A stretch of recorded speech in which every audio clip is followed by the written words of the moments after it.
ਸਤਿ ਸ਼੍ਰੀ ਅਕਾਲ ਜੀ ਸਾਰਿਆਂ ਨੂੰ। ਅੱਜ ਅਸੀਂ ਆਪਣੀ ਪੋਲਿਟੀ ਦਾ ਨੈਕਸਟ MCQ ਸੈਸ਼ਨ ਚਾਲੂ ਕਰ ਰਹੇ ਹਾਂ। ਦੇਖੋ, ਜਿਵੇਂ ਕਿ ਤੁਹਾਨੂੰ ਪਤਾ ਹੈ ਕਿ ਪਹਿਲਾਂ ਆਪਾਂ ਥਿਊਰੀ ਕਰ ਰਹੇ ਹਾਂ, ਫਿਰ ਉਸ ਤੋਂ ਬਾਅਦ MCQ ਕਰ ਰਹੇ ਹਾਂ ਨਾਲ ਦੀ ਨਾਲ। ਮੈਂ ਤੁਹਾਨੂੰ ਜਿਵੇਂ ਕਿ ਅਸੀਂ ਫੰਡਾਮੈਂਟਲ ਰਾਈਟਸ ਵੀ ਥਿਊਰੀ 'ਚ ਪਹੁੰਚ ਚੁੱਕੇ ਹਾਂ, ਅਤੇ ਨਾਲ MCQ ਦਾ ਅਸੀਂ ਪਹਿਲਾ ਚੈਪਟਰ ਕੀਤਾ ਸੀਗਾ ਕੌਂਸਟੀਟਿਊਸ਼ਨ ਅਸੈਂਬਲੀ ਦਾ। ਅੱਜ ਆਪਾਂ ਮੈਂ ਤੁਹਾਨੂੰ ਪ੍ਰੀਐਂਬਲ ਦੇ ਕਰਾਊਂਗਾ, ਪ੍ਰੀਐਂਬਲ ਦੇ MCQ, ਅਤੇ ਨਾਲ ਸੋਰਸਿਸ ਦੇ ਕਰਾਊਂਗਾ। ਦੇਖੋ, ਸੋਰਸਿਸ ਦਾ ਕੁਐਸਚਨ ਪੱਕਾ ਆਉਣਾ ਹੀ ਆਉਣਾ ਹੈ ਤੁਹਾਨੂੰ, ਠੀਕ ਹੈ। ਸੋਰਸਿਸ ਇੱਕ ਅਲੱਗ ਟੌਪਿਕ ਜਿਹਦੀ ਥਿਊਰੀ ਹੁਣ ਤੱਕ ਪੜ੍ਹਾਈ ਨਹੀਂ ਗਈ ਹੈ, ਇਹਦੀ ਥਿਊਰੀ ਦੀ ਲੋੜ ਨਹੀਂ ਹੁੰਦੀ। ਅਤੇ ਇੱਦਾਂ ਹੁੰਦਾ ਵੀ ਕਿਹੜੇ ਦੇਸ਼ ਤੋਂ ਆਪਾਂ ਕਿਆ ਲਿੱਤਾ ਆਪਣੇ ਕੌਂਸਟੀਟਿਊਸ਼ਨ ਵਾਸਤੇ, ਆਪਣੇ ਸੰਵਿਧਾਨ ਵਾਸਤੇ ਕਿਹੜੇ ਦੇਸ਼ 'ਚੋਂ ਕਿਆ ਲਿੱਤਾ, ਹੈ ਨਾ। ਇਹ ਚੀਜ਼ਾਂ ਸਾਰੀਆਂ ਮੈਂਸ਼ਨਡ ਹੁੰਦੀਆਂ। ਪ੍ਰੀਐਂਬਲ ਜਿਵੇਂ ਤੁਹਾਨੂੰ ਪੜ੍ਹਾਇਆ ਸੀ ਮੈਂ ਚੰਗੀ ਤਰ੍ਹਾਂ, ਤੁਸੀਂ ਉੱਥੋਂ ਕਰ ਲੈਣਾ, ਠੀਕ ਹੈ। ਚਲੋ ਸਟਾਰਟ ਕਰਦੇ ਨਾਲ ਦੇਰੀ ਕਰਦੇ ਹੋਏ। ਮੇਰੇ ਚੈਨਲ ਨੂੰ ਸਬਸਕ੍ਰਾਈਬ ਸ਼ੇਅਰ ਜ਼ਰੂਰ ਕਰ ਦਿਓ। ਇੱਦਾਂ ਦੇ MCQ ਤੁਹਾਨੂੰ ਹੋਰ ਮਿਲਣਗੇ। ਇਹ ਉਹ MCQ ਨੇ ਜਿਹੜੇ ਹੁਣ ਤੱਕ ਸੈਂਟਰ ਜਾਂ ਸਟੇਟ ਐਗਜ਼ਾਮ ਸਭ 'ਚ ਆਏ ਹੋਏ ਆ, ਅਤੇ ਤੁਹਾਨੂੰ ਇਸ ਤੋਂ ਬਾਅਦ ਨਹੀਂ ਮਿਲੂਗਾ ਕੁਛ ਵੀ, ਠੀਕ ਹੈ। ਜਾਂ ਪ੍ਰੀਵੀਅਸ ਈਅਰ 'ਚ ਵੀ ਚੀਜ਼ਾਂ ਲੋਕਾਂ 'ਚ ਚੀਜ਼ਾਂ ਆਈਆਂ ਵਾ, ਠੀਕ ਹੈ। ਦੇਖੋ IAS ਜਿਵੇਂ IAS 9 ਹਰੇਕ ਡਿਪਾਰਟਮੈਂਟ ਦੇ ਕਵਰ ਕੀਤੇ ਹੋਏ ਜੋ ਹੁਣ ਤੱਕ ਆਏ ਹੋਏ ਆ। ਦੇਖੋ, constitution of India borrowed the scheme of Indian federation. ਦੇਖੋ, ਸਕੀਮ ਆਫ ਫੈਡਰੇਸ਼ਨ ਅਸੀਂ ਕਿੱਥੋਂ ਲਿੱਤੀ ਹੈ? ਅਸੀਂ ਲਿੱਤੀ ਕੈਨੇਡਾ ਤੋਂ। ਯਾਦ ਰੱਖਣਾ ਸੀ, ਮੈਂ ਤੁਹਾਨੂੰ ਦੱਸਿਆ ਸੀਗਾ ਥਿਊਰੀ ਦੀ ਕਲਾਸ 'ਚ ਕਿ ਵਿਚਲੀ ਥਿਊਰੀ ਦੇ ਕਲਾਸਿਸ ਦੇ ਵਿੱਚ ਕਿ ਸੈਂਟਰ ਸਟਰੋਂਗ ਹੋਊਗਾ, ਸਟੇਟਸ ਥੋੜ੍ਹੀ ਜਿਹੀਆਂ ਵੀਕ ਹੋਣਗੀਆਂ। ਇਹ ਕਿੱਥੇ ਲਿਖਿਆ ਹੋਇਆ? ਇਹ ਕਿੱਥੋਂ ਲਿੱਤਾ? ਵੀ ਕੰਸੈਪਟ ਅਸੀਂ ਕੈਨੇਡਾ ਤੋਂ ਲਿੱਤਾ। ਇਸ ਦੇ ਉਲਟ ਜੋ USA ਆ, USA 'ਚ ਇੱਦਾਂ ਦਾ ਬਿਲਕੁਲ ਨਹੀਂ ਹੈਗਾ। ਬਿਕੋਜ਼ USA ਦੇ ਵਿੱਚ ਕੀ ਆ ਕਿ ਸਭ ਸਟੇਟਸ ਦੇ ਵਿੱਚ ਐਗਰੀਮੈਂਟ ਹੋਇਆ ਕਿ ਉਹ ਸਟੇਟਸ ਕਦੇ ਵੀ ਅਲੱਗ ਹੋ ਸਕਦੀਆਂ ਅਮਰੀਕਾ। ਤਾਂ ਹੀ ਉਹਨੂੰ ਯੂਨਾਈਟਿਡ ਸਟੇਟਸ ਕਹਿੰਦੇ ਆਫ ਅਮਰੀਕਾ। ਮਤਲਬ ਬਹੁਤ ਸਾਰੇ ਸਟੇਟਸ ਨੇ ਮਿਲ ਕੇ ਅਮਰੀਕਾ ਤਿਆਰ ਕਰਿਆ। ਲੇਕਿਨ ਇਸ ਦੇ ਉਲਟ ਕੈਨੇਡਾ 'ਚ ਕੀ ਹੈ ਕਿ ਸੈਂਟਰ ਦਾ ਜ਼ਿਆਦਾ ਸਟਰੋਂਗੈਸਟ ਹੱਥ ਆ। ਜਿਵੇਂ ਕਿ ਆਪਣੇ ਇੰਡੀਆ 'ਚ ਕੰਸੈਪਟ ਕੈਨੇਡਾ ਤੋਂ ਲਿੱਤਾ, ਇਸ ਕਰਕੇ ਆਪਣਾ ਵੀ ਸੇਮ ਹੀ ਹੈ। ਸਮਝ ਆ ਗਿਆ? ਗੱਲ ਸਮਝ ਆ ਗਈ? ਤੁਹਾਨੂੰ ਇਹ ਗੱਲਾਂ ਸਮਝਾਉਣੀ ਚਾਹੀਦੀਆਂ। ਦੇਖੋ, ਮੈਂ ਤੁਹਾਨੂੰ ਪੂਰਾ ਐਕਸਪਲੇਨ ਕਰੂੰਗਾ ਹਰ MCQ ਤਾਂ ਕਿ ਤੁਹਾਨੂੰ ਚੰਗੀ ਤਰ੍ਹਾਂ ਧਿਆਨ ਰਹੇ। ਇਸ ਦੇ ਉਲਟ UK 'ਚ ਕੀ ਹੈ? UK ਦੇ ਵਿੱਚ ਕੀ ਆ ਕਿ ਉੱਥੇ ਦਾ ਮੋਨਾਰਕੀ ਹੈ, ਹੈ ਨਾ। ਜਿਵੇਂ ਆਪਾਂ ਕਹਿ ਸਕਦੇ ਹਾਂ ਕੌਂਸਟੀਟਿਊਸ਼ਨ ਮੋਨਾਰਕੀ ਹੈ ਇੱਥੇ UK ਦੇ ਵਿੱਚ। ਮਤਲਬ ਰਾਸ਼ਟਰਪਤੀ ਜਗ੍ਹਾ ਰਾਜਾ ਹੈ ਐਂਡ ਅੱਗੇ ਪ੍ਰਾਈਮ ਮਿਨਿਸਟਰ ਹੈ ਨਾ। ਆਇਰਲੈਂਡ ਦੇ ਵਿੱਚ ਤਾਂ ਆਪਣੀ ਡੈਮੋਕ੍ਰੇਸੀ ਹੀ ਆ। ਉੱਥੇ ਦੇ ਆਪਾਂ DSPPS ਲਿੱਤੇ, ਤੁਹਾਨੂੰ ਦੱਸੂਗਾ ਮੈਂ ਕਿਆ ਲਿੱਤਾ ਸੀ। ਦੇਖੋ DPSP ਹੈ ਨਾ। ਹੁਣ ਦੇਖੋ ਅਗਲਾ ਕੁਐਸਚਨ, ਦੇਖੋ ਟੈਕਸ ਡਿਪਾਰਟਮੈਂਟ 1989 'ਚ ਹੈ, ਬਹੁਤ ਪੁਰਾਣੇ 20 ਸਾਲ ਪਹਿਲਾਂ ਚੱਕੇ ਹੋਏ ਮੈਂ ਸਾਰੇ। ਦੇਖੋ, Indian constitution closely follow the constitution system of. ਕਿਹੜੀ ਜਗ੍ਹਾ ਦਾ ਅਸੀਂ ਸਭ ਤੋਂ ਜ਼ਿਆਦਾ ਕੌਂਸਟੀਟਿਊਸ਼ਨ ਸਿਸਟਮ ਨੂੰ ਫੋਲੋ ਕਰਦੇ ਆ? US, UK, Switzerland, Russia. ਦੱਸੋ ਕਿਹੜਾ? ਚਲੋ ਗੈਸ ਕਰੋ। ਹਾਂ, ਕਈਆਂ ਨੂੰ ਸਹੀ ਆਇਆ ਆਨਸਰ। ਇਹਦਾ ਆਨਸਰ ਕੀ ਹੈ? ਟੈਲ ਮੀ। ਆਨਸਰ ਹੈਗਾ ਇਹਦਾ UK। ਓਕੇ, ਦੇਖੋ ਇਹ ਜਿਹੇ ਕੁਐਸਚਨ ਹੁਣ ਤੁਹਾਨੂੰ ਪੇਪਰ 'ਚ ਆ ਗਿਆ ਨਾ, ਬੱਚੇ ਪੜ੍ਹ ਕੇ ਨਹੀਂ ਜਾਂਦੇ ਚੀਜ਼ਾਂ ਇਹ ਜਿਹੀਆਂ, ਹੈ ਨਾ। ਐਂ ਦੇਖੋ ਕਿੱਦਾਂ ਆ ਵੀ ਕੌਂਸਟੀਟਿਊਸ਼ਨ ਸਿਸਟਮ ਕਿਸ ਦਾ ਕਲੋਜ਼ਲੀ ਫੋਲੋ ਕਰਦੇ ਆ। ਇੱਦਾਂ ਦਾ ਕੁਐਸਚਨ ਗਿਰ ਜਾਂਦਾ ਕਈ ਵਾਰ। ਤੁਸੀਂ ਕਿੱਦਾਂ ਕਰੋਗੇ? ਤੁਹਾਨੂੰ ਪਤਾ ਹੋਊਗਾ ਤਾਂ ਹੀ ਕਰੋਗੇ ਨਾ। ਹੁਣ ਦੇਖੋ, ਹੁਣ ਅਗਰ ਮੈਂ ਐਗਜ਼ਾਮ 'ਚ ਬੈਠਾ ਹੁੰਦਾ, ਮੈਨੂੰ ਇਹ ਕੁਐਸਚਨ ਆਉਂਦਾ, ਮੈਂ ਕਦੇ ਪੜ੍ਹਿਆ ਨਾ ਹੁੰਦਾ, ਮੈਂ ਤਾਂ ਵੀ ਆਨਸਰ ਸਹੀ ਕਰਕੇ ਆਉਂਦਾ। ਕਿ ਮੈਨੂੰ ਇੰਨਾ ਪਤਾ ਹੁੰਦਾ ਕਿ ਸਾਡੇ ਦੇਸ਼ ਦੇ ਉੱਪਰ UK ਦੇ ਅੰਗਰੇਜ਼ਾਂ ਨੇ ਹੀ ਰਾਜ ਕੀਤਾ। ਤੁਹਾਨੂੰ ਪਤਾ ਹੋਣਾ ਚਾਹੀਦਾ ਨੂੰ ਕਿ UK ਦੇ ਅੰਗਰੇਜ਼ਾਂ ਨੇ ਸਾਡੇ ਉੱਪਰ ਰਾਜ ਕੀਤਾ, ਜਿਸ ਕਰਕੇ ਮੈਨੂੰ ਪਤਾ ਹੋਣਾ ਸੀ ਵੀ ਉਹਦਾ ਹੀ ਅਸੀਂ ਫੋਲੋ ਕਰਾਂਗੇ ਨਾ ਨੇੜੇ ਦਾ, ਬਸ। ਸੋ UK ਦਾ ਆਨਸਰ ਆ ਆਪਸ਼ਨ ਨੰਬਰ B। ਇਸ ਦਾ ਵੀ B ਆ, ਇਸ ਦਾ ਵੀ B ਆਨਸਰ ਆ, ਅਤੇ ਇਸ ਦਾ ਵੀ ਕੈਨੇਡਾ ਦਾ ਵੀ B ਆਨਸਰ ਹੀ ਆ। ਸਮਝ ਆ ਗਿਆ? ਕਿਸੇ ਨੂੰ ਕੋਈ ਡਾਊਟ ਇਸ 'ਚ? ਨਹੀਂ? ਚਲੋ ਅੱਗੇ ਚੱਲਦੇ ਆ ਫਿਰ। ਚਲੋ ਹੁਣ ਦੇਖੋ,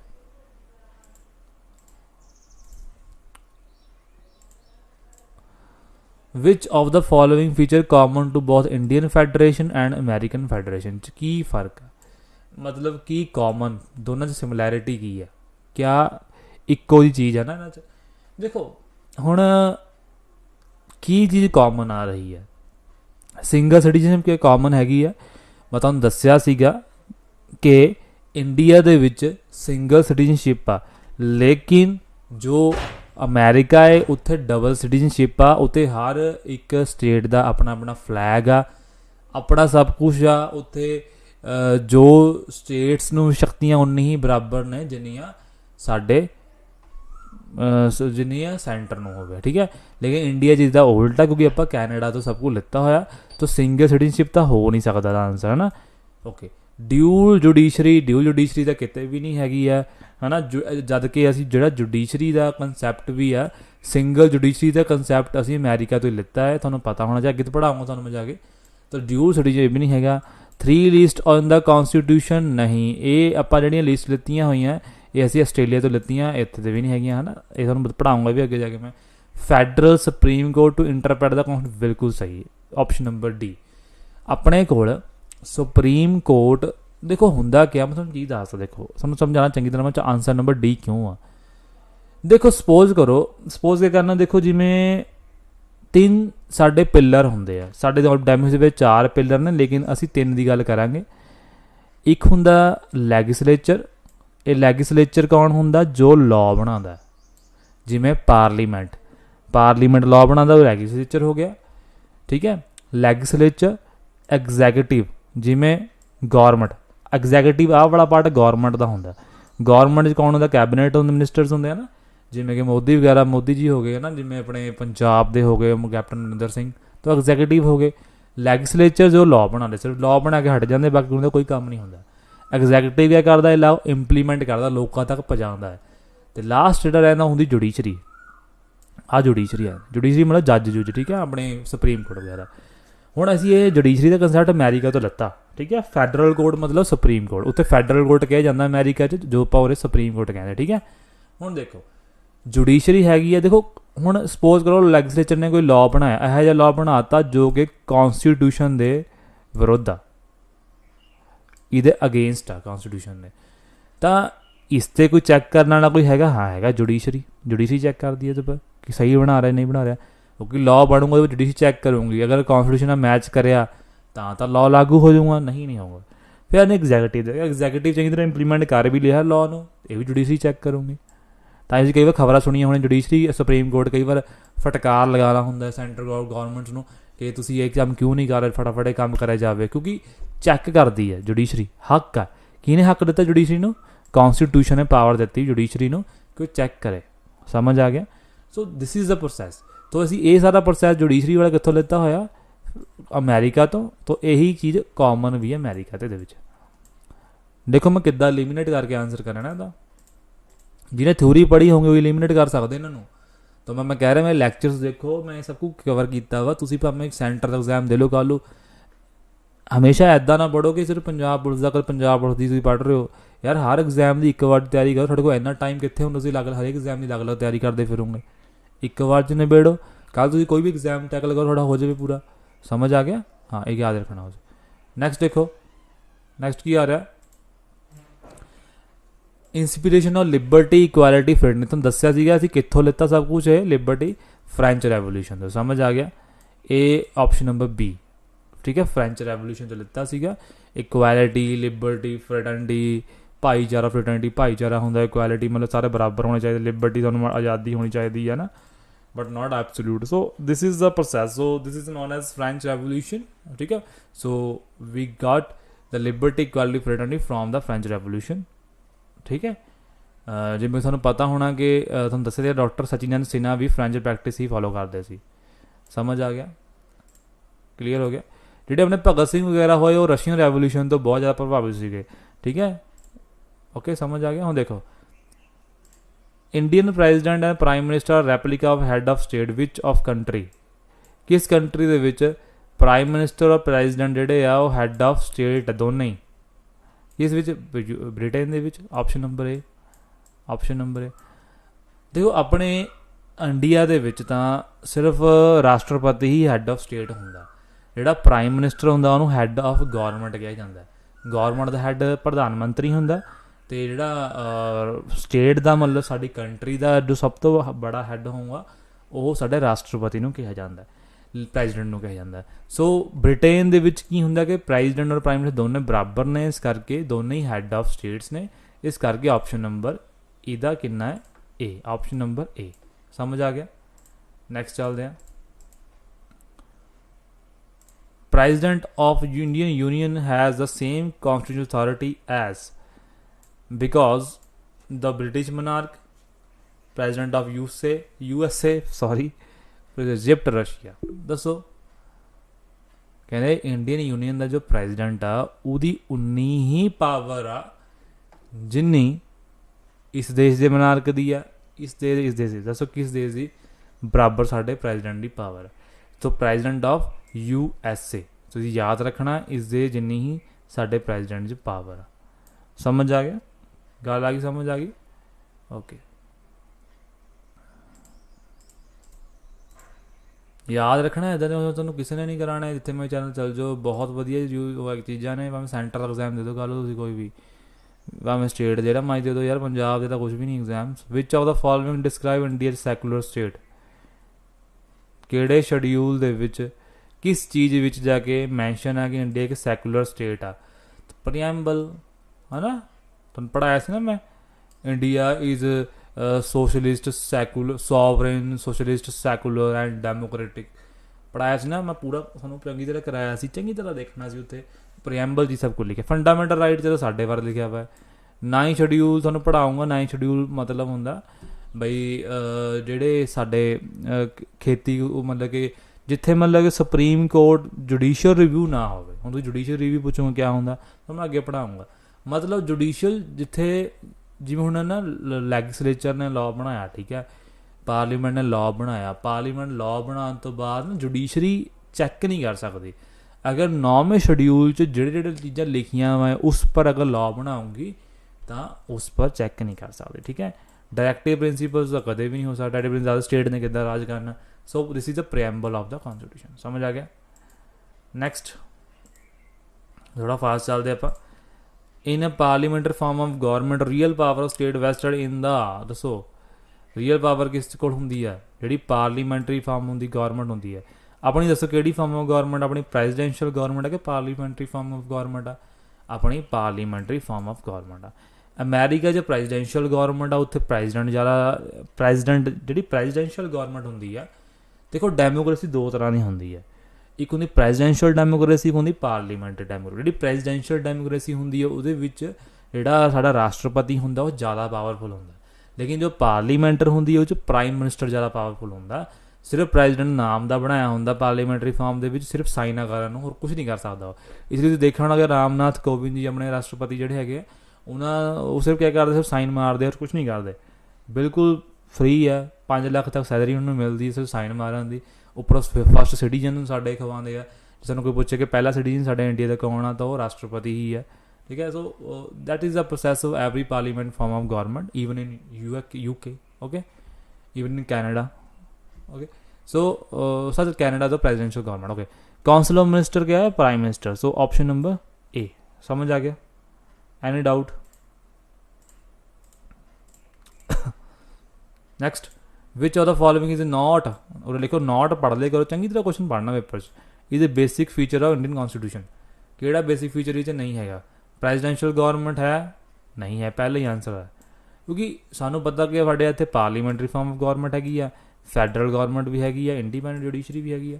इंडिपेंडेंस है जुडिशरी पर जो कि अजकल देखने को नहीं मिल रही है ना। सो इंडिपेंडेंस होनी चाहिए। देखो साढ़े देश में बहुत सारी संस्थावां जी इंडिपेंडेंस होनी चाहिए, लेकिन अज के टाइम के मैनू नहीं लगता कोई इंडिपेंडेंट है, बिकॉज बहुत सारा धक्का हो रहा लोगों का, जिमें तुहानूं सब कुछ नज़र आ भी रहा होना। चलो आपां ना गल करते पढ़ते हैं। Which of the following feature is parliamentary form of government?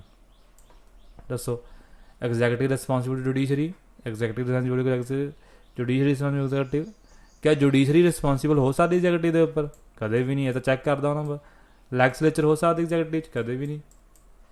सो क्या है executive is legislature responsible to legislature. So option number B, ठीक है। जुडिशरी रिस्पॉन्सिबल नहीं है, लेकिन जुडिशरी चैक जरूर कर सकती है। समझ आ गया? तो option number B is correct है।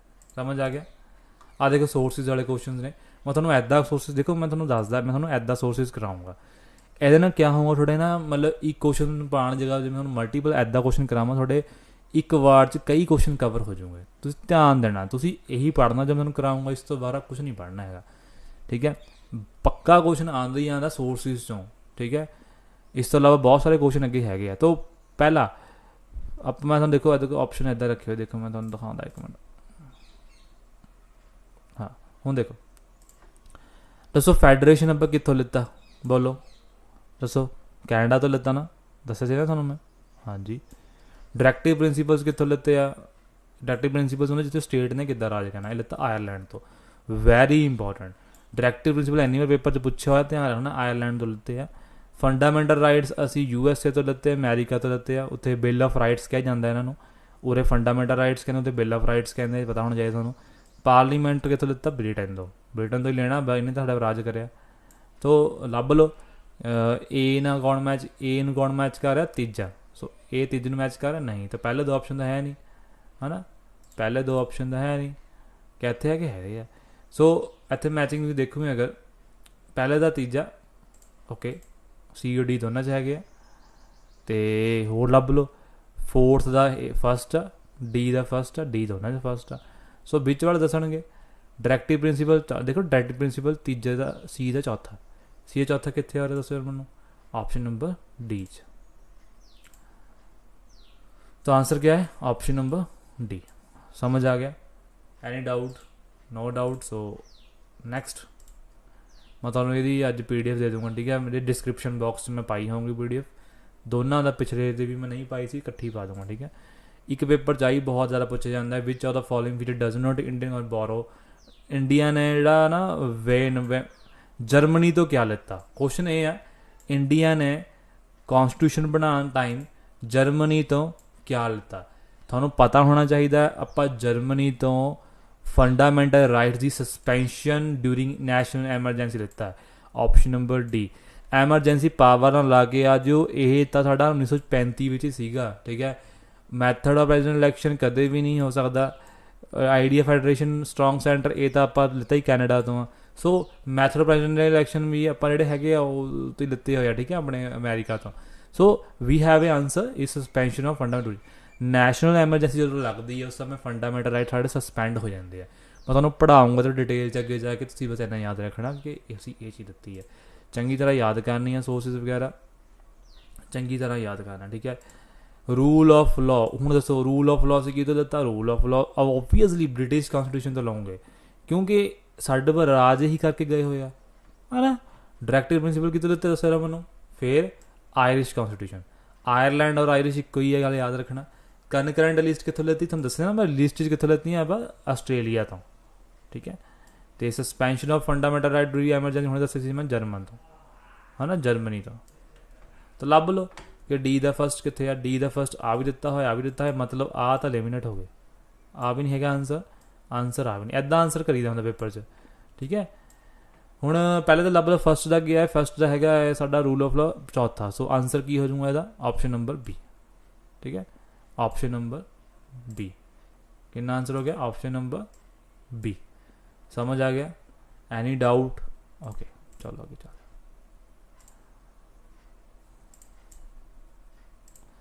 विच of the following feature is source is wrongly match, कि रॉन्गली मैच आ।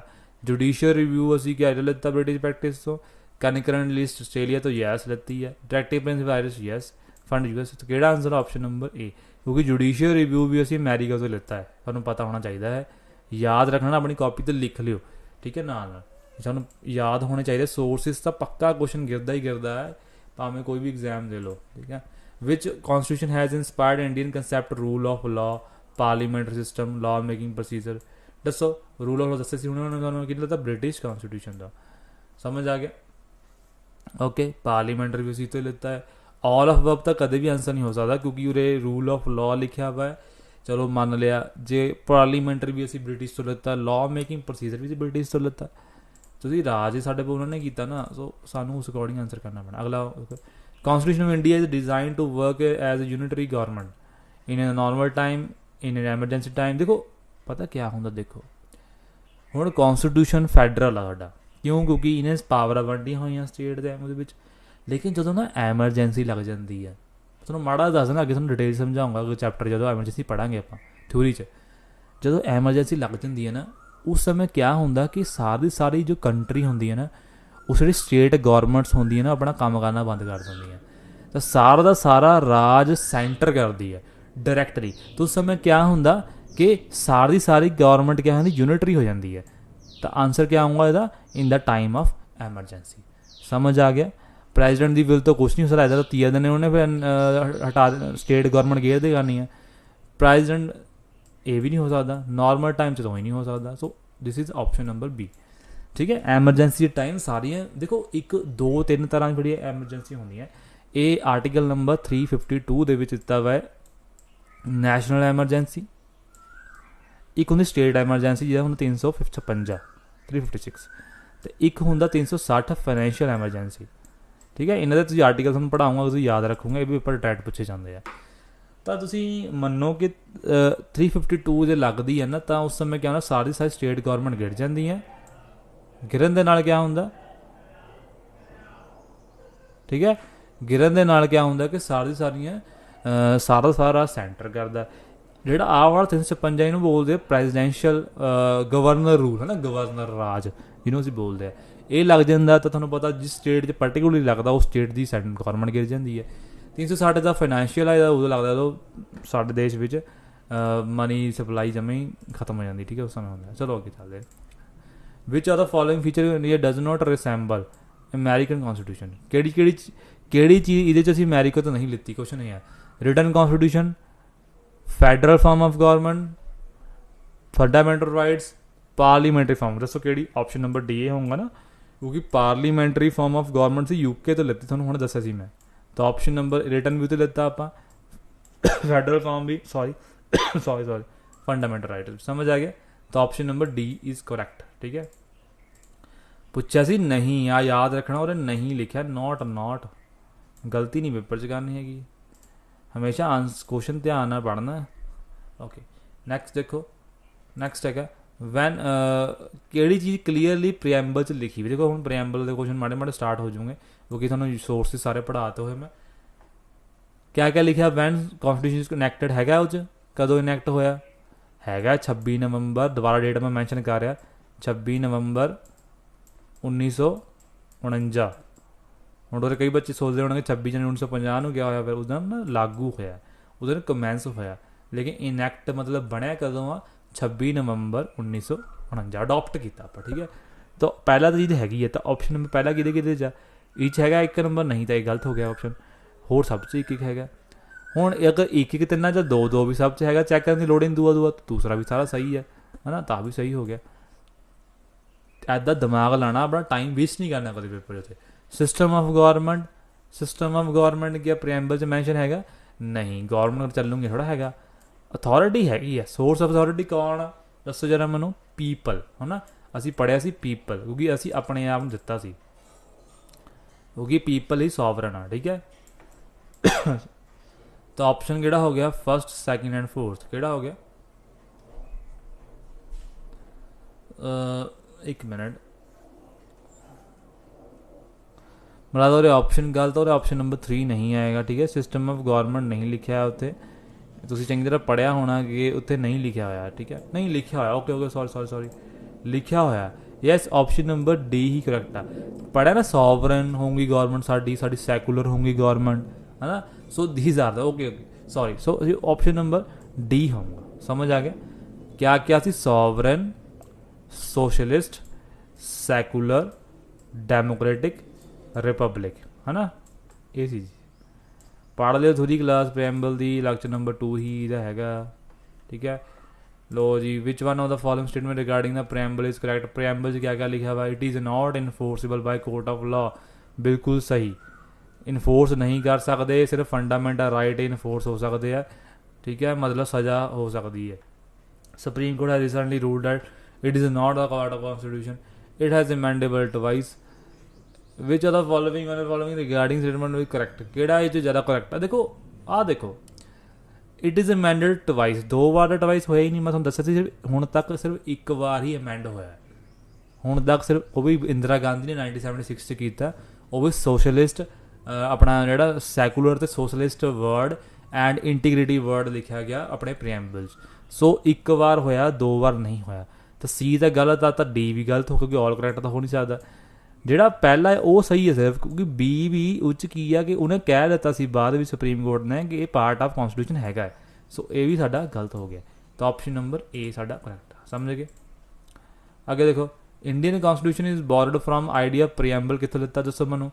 ਆਈਡੀਐਫ ਪ੍ਰੀਐਮਬਲ ਅਸੀਂ ਕਿੱਥੋਂ ਲਿਆ, ਤੁਹਾਨੂੰ ਥਿਊਰੀ 'ਚ ਪੜ੍ਹਾਇਆ ਸੀ ਮੈਂ, ਦੱਸੋ ਕਿ ਦਿੱਤਾ, ਉਹ ਵੀ ਦਿੱਤਾ ਕੌਂਸਟੀਟਿਊਸ਼ਨ ਆਫ USA ਤੋਂ, ਅਮੈਰੀਕਾ ਤੋਂ ਹੀ ਲਿੱਤਾ, ਅਮੈਰੀਕਾ ਤੋਂ ਹੀ ਰਿਟਰਨ ਕੌਂਸਟੀਟਿਊਸ਼ਨ ਲਿੱਤਾ, ਅਮੈਰੀਕਾ ਤੋਂ ਹੀ ਸਭ ਕੁਝ ਲਿੱਤਾ, ਠੀਕ ਹੈ। ਸੈਕੂਲਰਿਜ਼ਮ ਮੀਨਸ ਕਿਆ ਹੁੰਦਾ, ਤੁਹਾਨੂੰ ਪੜ੍ਹਾਇਆ ਸੀ ਚੰਗੀ ਤਰ੍ਹਾਂ ਮੈਂ, ਕਿਆ ਮਤਲਬ ਹੁੰਦਾ, ਦੱਸੋ ਦੱਸੋ ਕੀ ਹੁੰਦਾ, ਕਿ ਪਹਿਲਾ ਸੁਪਰੇਸ਼ਨ ਆਫ ਆਲ ਰਿਲੀਜਨ, ਨੋ, ਕਿ ਸਾਰੇ ਰਿਲੀਜਨ ਨੂੰ ਦਬਾਇਆ ਜਾ ਸਕਦਾ, ਨਹੀਂ। ਮੈਂ ਤੁਹਾਨੂੰ ਦੱਸਿਆ ਸੈਕੂਲਰ ਮਤਲਬ ਕੀ ਹੁੰਦਾ, ਕਿ ਜਿੱਥੇ ਸਟੇਟ ਔਰ ਰਿਲੀਜਨ ਬਹੁਤ ਡਿਫਰੈਂਟ ਹੁੰਦੇ ਆ, ਦੋਨੋਂ ਨੂੰ ਕੋਈ ਮੈਟਰ ਨਹੀਂ ਕਰਦਾ ਹੈਗਾ ਵੀ ਕੌਣ ਕਿਆ ਕਰ ਰਿਹਾ, ਨਾ ਸਟੇਟ ਇੰਟਰਫੇਅਰ ਕਰ ਸਕਦੀ ਹੈ ਰਿਲੀਜਨ ਦੇ ਵਿੱਚ, ਨਾ ਰਿਲੀਜਨ। ਸੋ ਆਪਣੇ ਇੱਥੇ ਇੰਡੀਆ ਥੋੜ੍ਹਾ ਸੈਕੂਲਰਿਜ਼ਮ ਥੋੜ੍ਹਾ ਡਿਫਰੈਂਟ ਆ, ਅਮੈਰੀਕਾ 'ਚ ਇੱਦਾਂ ਹੀ ਆ, ਉੱਥੇ ਟਰੰਪ ਵਗੈਰਾ ਜੋ ਬਿਡਨ ਜੋ ਆਪਣਾ ਹੈਗਾ ਬਾਈਡਨ, ਉਹਨੂੰ ਕੋਈ ਲੈਣਾ ਦੇਣਾ ਨਹੀਂ ਹੈਗਾ ਕਿ ਕਿਆ ਰਿਲੀਜਨ ਚੱਲ ਰਿਹਾ, ਲੋਕ ਕਿਆ ਮੰਨ ਰਹੇ ਆ, ਗੁਰਦੁਆਰਾ 'ਚ ਕੀ ਕਰ ਰਿਹਾ, ਹੈ ਨਾ, ਮੰਦਿਰਾਂ 'ਚ ਕੀ ਕਰ ਰਿਹਾ, ਜਾਂ ਕੁਛ ਵੀ ਕਰ ਰਿਹਾ, ਕਿਆ ਕਰ ਰਿਹਾ, ਇੱਦਾਂ ਉਹਨਾਂ ਨੂੰ ਕੋਈ ਲੈਣਾ ਦੇਣਾ ਨਹੀਂ ਹੈਗਾ। ਲੇਕਿਨ ਇਸ ਦੇ ਉਲਟ ਆਪਾਂ ਅਗਰ ਗੱਲ ਕਰੀਏ ਇੰਡੀਆ ਦੇ ਸੈਕੂਲਰਿਜ਼ਮ, ਉਰੇ ਕੀ ਹੋ ਸਕਦਾ ਕਿ ਆਪਣੇ ਇੱਥੇ ਇੰਟਰਵੀਨ ਕਰ ਸਕਦੀ ਹੈ ਆਪਣੀ ਗੌਰਮੈਂਟ, ਕਿਵੇਂ ਚੰਦਾ ਦੇ ਕੇ, ਹੁਣ ਜਿਵੇਂ 550 ਸਾਲਾ ਅਸੀਂ ਮਨਾਇਆ, ਸਾਨੂੰ ਐਗਜ਼ਾਮਪਲ ਦਿੱਤੀ ਸੀ ਮੈਂ ਥਿਊਰੀ ਕਲਾਸ 'ਚ ਵੀ, ਅਸੀਂ ਮਨਾਇਆ, ਸਾਨੂੰ ਸੈਂਟਰ ਗੌਰਮੈਂਟ ਨੇ 500 ਕਰੋੜ ਰੁਪਏ ਉਹ ਦਿੱਤਾ ਸੀਗਾ, ਤਾਂ ਉਹਦੇ ਨਾਲ ਅਸੀਂ ਮਨਾਇਆ, ਹੈ ਨਾ, ਉਹ ਇੰਜੋਏ ਕੀਤਾ ਅਸੀਂ, ਹੈ ਨਾ। ਉਸ ਤੋਂ ਇਲਾਵਾ ਹੋਰ ਕੀ ਹੋਇਆ ਕਿ ਆਪਣੇ ਇੱਥੇ ਜਿਹੜਾ ਹੁਣ ਅਗਰ ਉਹ ਹਿੰਦੂ ਧਰਮ ਨੂੰ ਵੀ ਦੇਣਾ ਚਾਹੋਗੇ ਤਾਂ 4 ਧਾਮ ਦੀ ਯਾਤਰਾ ਦੇ ਵਾਸਤੇ ਉਹਨਾਂ ਨੂੰ ਪੈਸਾ ਦੇ ਸਕਦੀ ਆ। ਮਤਲਬ ਗੌਰਮੈਂਟ ਤਾਂ ਕਿਆ ਕਰਦੀ ਹੈ, ਸਭ ਨੂੰ ਇੱਕੋ ਲੈ ਕੇ ਚੱਲਦੀ, ਕਿਤੇ ਇਹ ਨਹੀਂ ਕਰ ਸਕਦੀ ਵੀ ਹਿੰਦੂਜ਼ ਨੂੰ ਦੇ ਦਿੱਤਾ ਤਾਂ ਸਿੱਖਾਂ ਨੂੰ ਨਹੀਂ ਦੇਣਾ, ਹੈ ਨਾ, ਇੱਦਾਂ ਕੁਛ ਨਹੀਂ ਹੋ ਸਕਦਾ, ਬਰਾਬਰ ਲੈ ਚੱਲਣਾ। ਆਪਣੇ ਕੌਂਸਟੀਟਿਊਸ਼ਨ 'ਚ ਲਿਖਿਆ ਹੋਇਆ, ਔਰ ਇਹ ਹੁੰਦਾ ਵੀ ਹੈਗਾ, ਅੱਜ ਵੀ ਗੌਰਮੈਂਟ ਕਰ ਰਹੀ ਆ, ਤੁਸੀਂ ਮੰਨੋ ਜਾਂ ਨਾ ਮੰਨੋ, ਬਰਾਬਰ ਹੀ ਲੈ ਕੇ ਚੱਲਦੀ ਹੈ government. Freedom of worship to minorities क्या है ਹੁੰਦਾ, ਨਹੀਂ। Separation of religion from state, ਅਸੀਂ ਪੜ੍ਹ ਲੈਂਦੇ, ਚਲੋ ਆਪਸ਼ਨ ਨੂੰ ਸੀ ਲੱਗਦਾ ਹੈ ਨਾ, ਇਹ ਹੋ ਸਕਦਾ। A system of political and social philosophy that does not favour in particular religion faith, ਹੈ ਨਾ। ਆਪਣੇ ਸਿਸਟਮ ਦੀ ਇੱਦਾਂ ਪੋਲੀਟੀਕਲ ਸੋਸ਼ਲ ਫਿਲੋਸਫੀ ਹੋਣਾ ਕਿ ਉਹ ਕਿਸੇ ਐਨੀ ਪਾਰਟੀਕੂਲਰ ਰਿਲੀਜਨ ਦੇ ਫੇਵਰ 'ਚ ਨਹੀਂ ਹੈਗਾ। ਤਾਂ ਆਪਸ਼ਨ ਨੰਬਰ ਦੇਖੋ ਉਰੇ ਨਾ ਇੱਦਾਂ ਨਹੀਂ ਲਿਖਿਆ ਵਾ, ਤਾਂ ਉਰੇ ਆਂਸਰ ਨੰਬਰ ਕਿਹੜਾ ਹੋਊਗਾ, ਆਪਸ਼ਨ ਨੰਬਰ ਡੀ ਹੋਊਗਾ ਸਾਡਾ, ਆਪਸ਼ਨ ਨੰਬਰ ਸੀ ਨਹੀਂ ਹੋ ਸਕਦਾ। ਉਹਦਾ ਕਾਰਨ ਆ ਕਿਉਂਕਿ ਸੈਕੂਲਰਿਜ਼ਮ ਦਾ ਆਪਾਂ ਇੰਡੀਆ 'ਚ ਪੇਪਰ ਦੇ ਰਹੇ ਤਾਂ ਉਰੇ ਇੰਡੀਆ ਬਾਰੇ ਹੀ ਪੁੱਛਿਆ ਗਿਆ ਹੋਇਆ। ਇੰਡੀਆ 'ਚ ਮਤਲਬ ਇਹ ਹੁੰਦਾ ਕਿ ਕਿਸੇ ਪੋਲੀਟਿਕਲ ਸੋਸ਼ਲ ਫਿਲੋਸਫੀ 'ਚ ਕੋਈ ਪਾਰਟੀਕੂਲਰ ਰਿਲੀਜਨ ਨੂੰ ਫੇਵਰ ਨਹੀਂ ਕਰ ਸਕਦੀ। ਤਾਂ ਹੀ ਤਾਂ ਬੋਲਿਆ ਜਾਂਦਾ ਵੀ ਨਾ, ਹੁਣ ਤਾਂ ਹੀ ਤਾਂ ਬੋਲਿਆ ਜਾਂਦਾ ਕੋਈ ਵੀ ਪੋਲੀਟੀਕਲ ਪਾਰਟੀ ਇੱਕ ਪਾਰਟੀਕੂਲਰ ਰਿਲੀਜਨ ਨੂੰ ਸਪੋਰਟ ਨਹੀਂ ਕਰ ਸਕਦੀ। ਕੋਈ ਵੀ ਮੰਤਰੀ ਭਾਵੇਂ ਉਹ ਸਿੱਖ ਰਿਲੀਜਨ ਦਾ ਹੋਵੇ, ਹਿੰਦੂ ਰਿਲੀਜਨ ਦਾ ਹੋਵੇ, ਜਦੋਂ ਇੱਕ ਪੋਲੀਟੀਕਲ ਪਾਰਟੀ ਚੱਲ ਜਾਂਦਾ ਅਤੇ ਉਹਨੂੰ ਪ੍ਰਧਾਨ ਮੰਤਰੀ ਦਾ ਕੁਛ ਵੀ ਚੁਣ ਲਿਆ ਜਾਂਦਾ ਤਾਂ ਉਹ ਸਾਰੇ ਧਰਮਾਂ ਲਈ ਬਰਾਬਰ ਹੋ ਜਾਂਦਾ। ਉਹ ਇਹ ਨਹੀਂ ਕਰ ਸਕਦਾ ਮੈਂ ਸਿਰਫ ਇੱਕ ਰਿਲੀਜਨ ਨੂੰ ਹੀ ਜ਼ਿਆਦਾ ਕਰੂੰਗਾ, ਇੱਦਾਂ ਕਦੇ ਨਹੀਂ ਹੋ ਸਕਦਾ। ਸਭ ਨੂੰ ਬਰਾਬਰ ਲੈ ਕੇ ਹੀ ਚੱਲਣਾ ਪੈਂਦਾ। ਸਮਝ ਆ ਗਿਆ? ਡਨ। ਚਲੋ ਅੱਗੇ ਚੱਲਦੇ ਆ। ਸੋ ਆਪਸ਼ਨ ਨੰਬਰ ਡੀ ਹੈ, ਧਿਆਨ ਰੱਖਣਾ ਇਸ ਕੁਐਸਚਨ ਆਂਸਰ। ਪੇਪਰ 'ਚ ਕੁਐਸਚਨ ਡਾਇਰੈਕਟ ਦੇਖਣ ਨੂੰ ਮਿਲਦੇ, ਇੱਦਾਂ ਹੀ ਕੁਐਸਚਨ ਆਉਣਗੇ, ਕੁਛ ਇੱਕ ਅੱਖਰ ਵੀ ਚੇਂਜ ਨਹੀਂ ਹੋਊਗਾ ਅਗਰ ਆਏ ਕੁਐਸਚਨ। ਇਨ ਫੈਡਰਲ ਸਟੇਟ ਵਿੱਚ states are more powerful centre, ਨਹੀਂ, ਸੈਂਟਰ ਜ਼ਿਆਦਾ ਪਾਵਰਫੁਲ ਹੁੰਦੀ ਹੈ। Centre is more powerful than states. Presidential form of government, no. Constitution effect division of power between standard state with safeguard transaction, और बिल्कुल सही है option number D, जिससे constitution ने सारी सारी पावर क्या करी होंगी, डिवाइडेड करी होंगी। समझ आ गया? क्लीयर? सारे ऑप्शन पढ़ने हमेशा देखो, पूरे ऑप्शन नंबर बी ओ लगता सी, लेकिन जो सारे पढ़े ऑप्शन नंबर डी आ गया। ठीक है। India opted a federal form of government because, क्यों ऑप्टेड किया? क्योंकि वास्ट टेरिटरी सी, नहीं, कल्चरल इंटीग्रेशन सी, लिंग्विस्टिक रिलीजन डाइवर्सिटी सी, एडमिनिस्ट्रेटिव कन्वीनियंस सी। ये एडमिनिस्ट्रेटिव रीजनस करके ही ऐसा होया सी। समझ आ गया? क्लीयर? समझ आ गया? सो देखो आ क्वेश्चन इन्ना इंपॉर्टेंट नहीं है, आ वाला जो असीं कीता तुसीं इहनूं नहीं भी करोगे तां भी सर जाना। ठीक है, ओके, तुहानूं पहले दस देवां नाल जाऊँ। This is a question very important. हुण 24 क्वेश्चन है। प्रीएम्बल ऑफ कॉन्स्टिट्यूशन रीड्स, किद्दां लिखिया देखो preamble, we the people of India adopt enact give India this constitution, नहीं, we the people of constitution assembly, constitution assembly the people आसी, नहीं, तो option number B भी नहीं है। We the citizen of India, citizen की तो गल नहीं करी है कि उन्होंने, गलत हो गया। We the people of India in our constitution assembly adopt enact give our self to the constitution, बिल्कुल सही। ऑप्शन नंबर डी इसका आंसर है। ठीक है, ऑप्शन नंबर सी है। मैं ऑप्शन नंबर सी आंसर है। ऑप्शन नंबर डी देखो मैं तुहानूं दसदा चीज़, दसो मैनू अगर मैं गल करा तो आ दोनों ऑप्शन सेम सेम जी है। फर्क कितने जा रहा? फर्क कितने जा रहा? सिर्फ एंड सिर्फ इत्थे जा रहा कि कॉन्स्टिट्यूशन, क्या साडे कॉन्स्टिट्यूशन च लिखा होया था कॉन्स्टिट्यूशन असैंबली किधरे? नहीं लिखा सी, तो ऑप्शन नंबर डी गलत आ, ऑप्शन नंबर सी ही करेक्ट आ, सी ही करेक्ट आ। समझ आ गया? तो ऑप्शन नंबर सी साडा की आ करैक्ट आ कि डी करैक्ट आ। चलो ठीक है, ਹੁਣ ਦੇਖੋ ਇਹ ਤੁਹਾਨੂੰ ਮੈਂ ਜਾਣ ਕੇ ਫਸਾ ਰਿਹਾ ਕੁਐਸਚਨ ਦੇ, ਤੁਸੀਂ ਫਸਣਾ ਨਹੀਂ ਹੈਗਾ। ਦੇਖੋ ਹੁਣ ਮੈਂ ਤੁਹਾਨੂੰ ਧਿਆਨ ਨਾਲ ਦੱਸਦਾ, ਇਹ ਆਨਸਰ ਤੁਸੀਂ ਮੈਨੂੰ ਖੁਦ ਲੱਭ ਕੇ ਦਿਓ, ਥਿਊਰੀ ਦੀ ਕਲਾਸ ਦੇਖੋ, ਉੱਥੋਂ ਦੇ ਕੇ ਦੱਸੋ ਮੈਨੂੰ ਇਹਦਾ ਆਨਸਰ ਕਿਆ ਹੈ।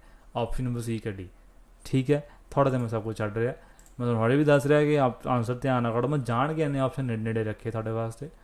ਓਕੇ, ਅੱਗੇ ਦੇਖੋ ਕਿਹੜੀ ਸਟੇਟਮੈਂਟ 'ਚ ਕਰੈਕਟ ਆ। Preamble of the constitution is a part of but can be amended under the 368।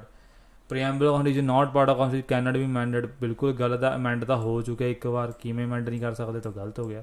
ਦੇਖੋ ਦਿਮਾਗ ਲਾਈਦਾ, preamble is part of basis constitution amended only if not change basis amend, ਬਿਲਕੁਲ ਗਲਤ। Preamble can be amended by parliament simply by objective resolution. So ਜਿਵੇਂ ਕਿ ਤੁਹਾਨੂੰ ਪਤਾ ਹੈ ਕਿ ਜਿਹੜਾ ਸਾਡਾ ਪ੍ਰੀਐਂਬਲ ਆ ਉਹ ਪਾਰਟ ਆਫ ਕੌਨਸਟੀਟਿਊਸ਼ਨ ਹੈਗਾ, ਅਤੇ ਅਮੈਂਡ ਜਦੋਂ ਹੋਇਆ ਸੀ ਆਰਟੀਕਲ ਨੰਬਰ 368 ਦੇ ਅੰਡਰ ਹੀ ਹੋਇਆ ਸੀ, ਉਹਨੂੰ ਪੜ੍ਹਾਇਆ ਸੀ ਮੈਂ, ਠੀਕ ਹੈ। ਸੋ ਆਪਸ਼ਨ ਨੰਬਰ ਏ ਦਾ ਸਹੀ ਆਨਸਰ ਆ। ਕਲੀਅਰ ਹੋ ਗਿਆ? क्लियर हो गया। Next very very important, very very important question, अगर मैं हाँ मैं है क्वेश्चन पावा पंजाब च, word socialist secular unity and integrity of nation were added in our constitution भी किहड़े अमेंडमेंट एक्ट के अकॉर्डिंग अमेंड ऐड किया गया, तो 42वें अमेंडमेंट एक्ट के अकॉर्डिंग ऐड किया गया। मतलब एक गल दसदा, एक सीक्रेट गल कि 42 अमेंडमेंट एक्ट में मिनी कॉन्स्टिट्यूशन भी कहा जाता, याद रखना। मिनी पेपर पुछ लेंगे भी किहड़े अमेंडमेंट एक्ट में मिनी कॉन्स्टिट्यूशन भी कहा जाता, तो 42वें अमेंडमेंट एक्ट में मिनी कॉन्स्टिट्यूशन भी कहा जाता, ठीक है। सॉरी। सो अपना थर्ड लास्ट क्वेश्चन है अपना, preamble of the constitution India envisage that, जो साढ़े कॉन्स्टिट्यूशन का प्रीएंबल है उस की दिता है, it shall stand part of constitution, बिल्कुल गलत। It could abrogate, it has separate entity of constitution, बिल्कुल गलत। It couldn't abrogate, wiped out from, it does not acknowledge, recognize the proclaim anything about the constitution. So this is a not important question, ਤੁਸੀਂ ਇਹਨੂੰ ਨਾ ਕਰੋ, ਬਿਲਕੁਲ ਹੀ ਬੇਕਾਰ question ਆ, ਨਾ ਇਹ ਪਹਿਲਾਂ ਕਦੇ ਆਇਆ ਹੋਇਆ question. So this is not important question, ਮੈਨੂੰ ਲੱਗਦਾ ਮੈਂ ਟਾਈਪਿੰਗ 'ਚ ਗਲਤ ਕਰ ਗਿਆ ਕੁਐਸਚਨ, ਠੀਕ ਹੈ, ਦੇਖੇ ਨਹੀਂ ਧਿਆਨ। So this is a very very important question, ਬਹੁਤ ਪੇਪਰ ਮੈਂ ਮੈਂਸ਼ਨ ਆ। ਕਰੈਕਟ ਨੋਮਨਕਲੇਚਰ ਦੱਸੋ, ਮਤਲਬ ਸਿੱਧੇ ਦੱਸੋ। ਮੈਂ ਤੁਹਾਨੂੰ ਦੱਸਿਆ ਜਦੋਂ ਮੈਂ ਪੜ੍ਹਾਇਆ ਸੀ ਨਾ ਪ੍ਰੀਐਂਬਲ, ਤੁਹਾਨੂੰ ਮੈਂ ਬਹੁਤ ਜ਼ੋਰ ਪਾ ਕੇ ਕਿਹਾ ਸੀਗਾ ਕਿ ਤੁਸੀਂ ਸਿੱਧਾ ਯਾਦ ਰੱਖਣਾ ਹੈ, ਤੁਹਾਡੇ ਮਾਈਂਡ 'ਚ ਛਪ ਜਾਣਾ ਚਾਹੀਦਾ ਹੈ ਉਹ, ਕਿਉਂਕਿ ਜਦੋਂ ਇੱਦਾਂ ਦਾ ਕੁਐਸਚਨ ਆ ਜਾਂਦਾ ਤਾਂ ਇੱਦਾਂ ਦਾ ਕਰਨਾ ਬਹੁਤ ਡਿਫੀਕਲਟ ਹੋ ਜਾਂਦਾ।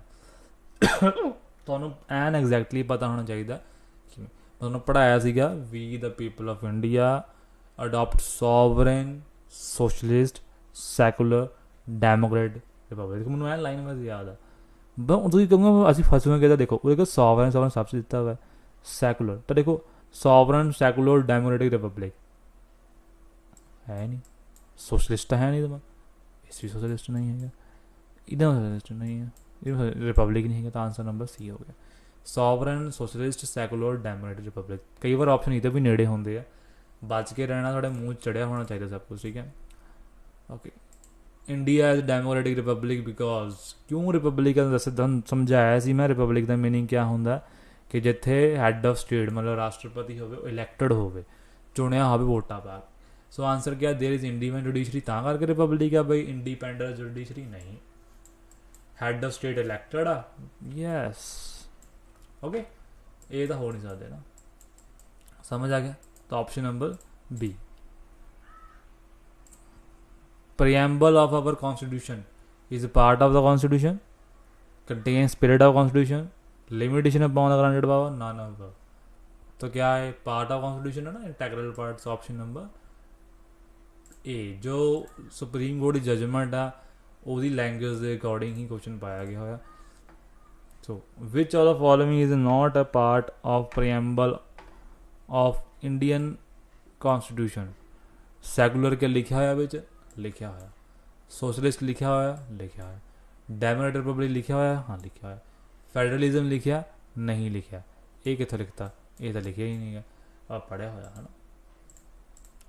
Source of Indian sovereignty lies in, Indian sovereignty किधे पर लगी हुई है दसो मनो, प्रेजिडेंट पर लगी नहीं, प्राइम मिनिस्टर पर नहीं, प्रेम्बल तो नहीं, पीपल ऑफ इंडिया दे, क्योंकि पढ़िया सी मैं सोर्स ऑफ पावर कौन आ, पीपल ऑफ इंडिया ही है, क्योंकि असी ही अपने आप को कॉन्स्टिट्यूशन बना के दिता। लोगों का इन्नी पावर है कि अपना कॉन्स्टिट्यूशन बदल भी सकते हैं। सो दैट्स इट, ठीक है। सो नेक्स्ट क्वेश्चन देखो, who following moved objective resolution which आम कहने 13 ਦਸੰਬਰ 1946 ਨੂੰ कॉन्स्टिट्यूशन असैंबली ਦੇ ਵਿੱਚ कौन ऑब्जेक्टिव रेजोल्यूशन लेके पेश होया। ਇਹਦਾ आंसर पंडित जवाहर लाल नेहरू ਆ, बच्चों ने अंबेडकर लाया जो कि गलत आ, ध्यान रखना इसका, ठीक है। ਜਿਹੜਾ मूव ਹੋਏ ਸੀ यही लेके इन्होंने पढ़ के सुनाया ਸੀ जवाहर लाल नेहरू जी ने भी क्या क्या अपने इंडियन स्टेट ਨੂੰ देवांगे, ठीक है। फिर सोर्सिस के उपर क्वेश्चन है, ਤੁਹਾਨੂੰ ਹੁਣ याद हो गए होने। डायरेक्टिव प्रिंसिपल कितों लेते हो? मैं डायरेक्टिव प्रिंसिपल लेते हुए आयरिश तो ना, आयरिश। हाँ, emergency power of president, union state relationship, that's it.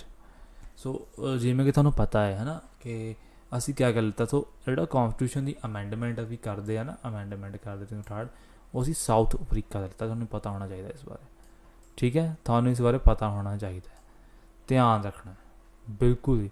Union state relationship मतलब फैडरेशन की गल हो रही है, तो रे कैनेडा तो थोड़ा लैंग्वेज चेंज करके कुछ ऑप्शन दे देंगे है, मतलब इसका फैडरेशन ही है, ठीक है। तो एमरजेंसी पावर प्रेजिडेंट दसा जी मैं भी सस्पेंड हो जाता, सस्पेंड प्रेजिडेंट ही करता है, जो कि पता होना चाहिए थानू, ठीक है। तो साडा फर्स्ट का हो गया 4th एंड सी का हो गया 3, ठीक है। सी का होगा 1 एंड डायरेक्टिव प्रिंसिपल्स हो गए 4, समझ आ गया। So this is our answer. So दस देना आंसर क्या है। सो जिमें कि थोड़ा पता है कि उपर असी पढ़िया कि जो एमरजेंसी पावर ऑफ प्रेजिडेंट आ वो साडा कितों लिती हुई है, साडे की लिती हुई है, जैसे मैंने जरा नहीं amendment of constitution South Africa का। सो फर्स्ट द 3 है, तो ऑप्शन नंबर ए तक गया क्योंकि पहले तो तीजा है और सी भी गया, बचते यार अंडे 2 दिता वा तो अपने पक्का है, मतलब है ना 2 तो अपने बी और सी सानू देखना पैना कौन, उसके अकॉर्डिंग सानू आंसर करना पैना। देखो सो एमरजेंसी पावर ऑफ प्रेजिडेंट दसे सानू कि दिता आप जर्मनी तो, सो सी दा फर्स्ट है। सो लभ लो सी दा फर्स्ट दिता होया B, option number B correct, समझ आ गया। नैक्सट देखो, एक मिनट मैं क्वेश्चन देख लो टोटल कितने क्वेश्चन ने, मैंने आप चेता भुलिया है, ठीक है।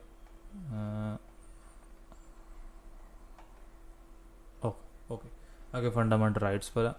सो 45 क्वेश्चन ने टोटल, बहुत थोड़े वास्ते ना बहुत ज़्यादा क्वेश्चन ने, बस तुम चंगी तरह ट्राई करना तो तैयारी चंगी तरह करना, ठीक है।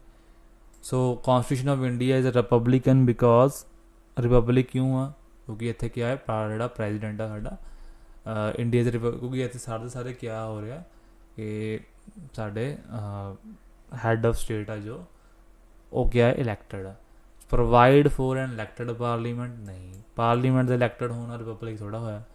और डर्ट फ्रेंचाइजी करके, डर्ट फ्रेंचाइजी होंदा मतलब हर बंदा जो 18 साल के उपर आ उन्होंने वोट पाने का अधिकार है, ये भी इदा नहीं है। बिल ऑफ राइट्स मतलब फंडामेंटल राइट्स कहाँ करके नहीं, नो हाईडेंट्री एलीमेंट बिल्कुल सही है, हाईडेंट्री एलीमेंट नहीं है। यूके च भी हैगी है डेमोक्रेसी, लेकिन यूके के थोड़ा जिहा पंगा है कि उत्थे जो राजा है ना उहदा अगे बच्चा ही राजा बन सकता, तो उहदा अगे बच्चा ही राजा बन सकता, उत्थे हैरीडिटरी सिस्टम। हैरीडिटरी होंदा मतलब अगर तुसी अज इंजीनियर आ तो थोड़ा कि पुत्र भी इंजीनियर होगा, उहदा पुत्र भी इंजीनियर होगा, that's it, this is hereditary system. लेकिन इंडिया च इदां दा कुछ नहीं है, ठीक है। सो प्रेजिडेंट का भी अपना ऐ नहीं आखा कि कल अपने बच्चे को प्रेजिडेंट बना दे जाके, इदां दा कुछ नहीं है। तुसी भी कल प्रेजिडेंट बन सकते, 35 साल की उम्र थोड़ी होनी चाहिए, लेकिन ठीक है मिनीमम। सो केड़ा चो करैक्ट आ, केड़ा चो करैक्ट नहीं है, कुछ नहीं पूछा गया। CDS आया वा देखो, एनडी च भी आ सकता। फिर word socialist in the preamble of the constitution India reads with, socialist नू कित्थे आप रीड करते यार। देखो सर मैं गल दसदा, देखो सोशलिस्ट जिहड़ा सी ना वैलफेयर ऑफ स्टेट्स ने दस्सिया सीगा मैं कि देखो आर्टिकल नंबर 23 तो हो नहीं सकता कोई आर्टिकल नहीं, फंडामेंटल राइट 25 भी नहीं 14 भी नहीं, तो आंसर नंबर ए है। थोड़ा मैं दस दिंदा कि साडा तो पहला तो 12 तो लेके 35 तक, तो 35 भी है ना 32 तक ही साढ़े क्या है ਸਾਡੇ ਫੰਡਾਮੈਂਟਲ ਰਾਈਟਸ ਨੇ। 35 ਤੱਕ ਵੈਸੇ ਕੋਈ ਡਿਲੀਟ ਹੋ ਗਏ ਸੀ, ਵੀ ਡਿਲੀਟ ਕਰ ਦਿੱਤੇ ਗਏ ਸੀ ਵਿੱਚੋਂ ਪਹਿਲਾਂ। ਤੇ ਉਸ ਤੋਂ ਬਾਅਦ ਜਿਹੜੇ ਆ ਡਾਇਰੈਕਟਿਵ ਪ੍ਰਿੰਸੀਪਲ ਸ਼ੁਰੂ ਹੋ ਜਾਂਦੇ। ਡਾਇਰੈਕਟਿਵ ਪ੍ਰਿੰਸੀਪਲ ਜਦੋਂ ਸਟੇਟ ਨੇ ਕਿੱਦਾਂ ਵੈਲਫੇਅਰ ਕਰਨਾ ਲੋਕਾਂ ਦਾ, ਕਿੱਦਾਂ ਰਾਜ ਕਰਨਾ, ਉਹ ਲਿਖਿਆ ਹੋਇਆ। ਤਾਂ ਸੋਸ਼ਲਿਸਟ ਮਤਲਬ ਵੀ ਵੈਲਫੇਅਰ ਹੀ ਹੁੰਦਾ। ਤਾਂ ਆਨਸਰ ਨੰਬਰ ਏ ਹੋਊਗਾ। 23 ਹੋ ਨਹੀਂ ਸਕਦਾ ਕਿਉਂਕਿ ਇਹ ਜਿਹੜਾ ਹੈਗਾ ਇਹ ਹਿਊਮਨ ਟੈਰਿਫਿੰਗ ਨੂੰ ਰੋਕਦਾ। 25 ਰਾਈਟ ਟੂ ਰਿਲੀਜਨ ਇਹ ਨਹੀਂ ਹੋ ਸਕਦਾ। 14 ਰਾਈਟ ਟੂ ਇਕੁਐਲਿਟੀ ਇਹ ਵੀ ਨਹੀਂ ਹੋ ਸਕਦਾ। ਸੋ ਵੀ ਆ ਵੀ ਹੋਰ ਤਰ੍ਹਾਂ ਦੇ ਲਿਖੇ ਹੋਇਆ। ਤਾਂ ਆਪਸ਼ਨ ਨੰਬਰ ਏ ਸਾਡਾ ਕਰੈਕਟ ਆ। ਠੀਕ ਹੈ।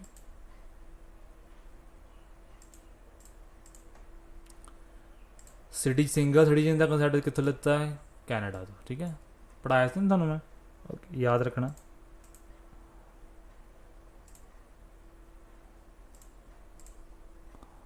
ਸੋ next is Indian constitution comprises of किन्ने क्या 322 पार्ट्स एंड 12 शेड्यूल। बिल्कुल सही, ऑप्शन नंबर ए करैक्ट है। याद रखना पेपर च बहुत बार क्वेश्चन रिपीटेड होया है। ठीक है कि 395 आर्टिकल्स ने, 22 साढ़े पार्ट्स ने, तो 12 साढ़े शेड्यूल ने। याद रखना। ठीक है, 8 शेड्यूल उदों सी जो बनया सी। ठीक है, हुण तां साढ़े 12 हो चुके हैं, नवा ऐड हो गया सी 91 92 93 94। ठीक है, फंडामेंटल ड्यूटीज़ कितों लत्तियां, भी बहुत इंपॉर्टेंट क्वेश्चन है। फंडामेंटल ड्यूटीज़ असी किहड़े देश तो लत्तियां? देखो 2 टॉपिक दे MCQ आए, सोर्सिस एंड प्रीएम्बल। सो ध्यान नाल पढ़ना है। फंडामेंटल ड्यूटीज़ कितों लत्ता? आपां रशिया तो लत्ती है, तो USSR हो गया। ठीक है, याद रखना। कई बार रशिया लिखा होंदा, कई बार USSR लिखा होंदा। USSR तां करके क्योंकि सोवियत यूनीयन सी पहला 1991 च टुट गई सी। उस तो पहला जिहड़ा सीगा USSR ही कहा जाता सी इहनूं। सारे बहुत सारे स्टेट्स ਜਿਹੜੀਆਂ ਰਲ ਕੇ इन्होंने, जिवें अमेरिका है उवें बहुत से स्टेट्स रल के USA तैयार कराया वा। ਐਂ बहुत सारे स्टेट रल के USSR तैयार कराया वा। 1991 टुट गया सीगा क्योंकि इन्हों राइट टू सुसीड ਹੁੰਦਾ ना। ਕੱਲ੍ਹ ਨੂੰ ਹੋ ਸਕਦਾ ਕਿ ਆਉਣ ਵਾਲੇ ਸਮੇਂ ਦੇ ਵਿੱਚ ਅਮਰੀਕਾ ਟੁੱਟ ਜਾਵੇ ਆਪਸ ਵਿੱਚ, ਹੈ ਨਾ, ਹੋ ਸਕਦਾ। So that's it's a process. ਠੀਕ ਹੈ, ਸੋਸ਼ਲਿਸਟ ਦਾ ਪ੍ਰੀਐਂਬਲ ਦੇ ਵਿੱਚ ਐਡ ਕੀਤਾ ਗਿਆ। ਉਹਦਾ ਮੇਨ ਏਮ ਕਿਆ ਸੀਗਾ? ਕਿਆ ਮੇਨ ਏਮ ਸੀ? ਲੋਕਾਂ ਦਾ ਵੈਲਫੇਅਰ ਕਰਨਾ। Eliminate inequality in economic and political status, eliminate inequality political religion system, eliminate inequality in income status standard of life, eliminate class based society। class based society eliminate करनी नहीं हैगी। inequality in income and status बिल्कुल। political कितने equality है? political equality सब ਨੂੰ ਮਿਲੀ, ਸਾਰੇ ਵੋਟ ਪਾਣਾ ਤਾਂ ਹੈਗੇ। ਹੁਣ ਹੋਰ ਕੀ ਚਾਹੀਦਾ? ਗਰੀਬ ਵੀ ਵੋਟ ਪਾ ਸਕਦਾ। ਗਰੀਬਾਂ ਦੀ ਵੋਟਾਂ ਚਾਹੀਦੀਆਂ ਗਵਰਨਮੈਂਟ ਨੂੰ, ਹੈ ਨਾ, ਤੁਹਾਨੂੰ ਪਤਾ ਹੀ। ਜਿਵੇਂ ਕਿਹੜੇ ਰਾਈਟਲੀ ਮੈਚ ਆ ਬਈ ਜੀ, ਦੱਸੋ ਮੈਨੂੰ। रिपब्लिक क्या? क्यों रिपब्लिक साडा? क्योंकि हैड ऑफ स्टेट क्या है? Is hereditary monarch? नहीं, पहला ही ऑप्शन गलत दिता हुआ। करैक्टली मैच पूछा sovereign constitution rest on people will.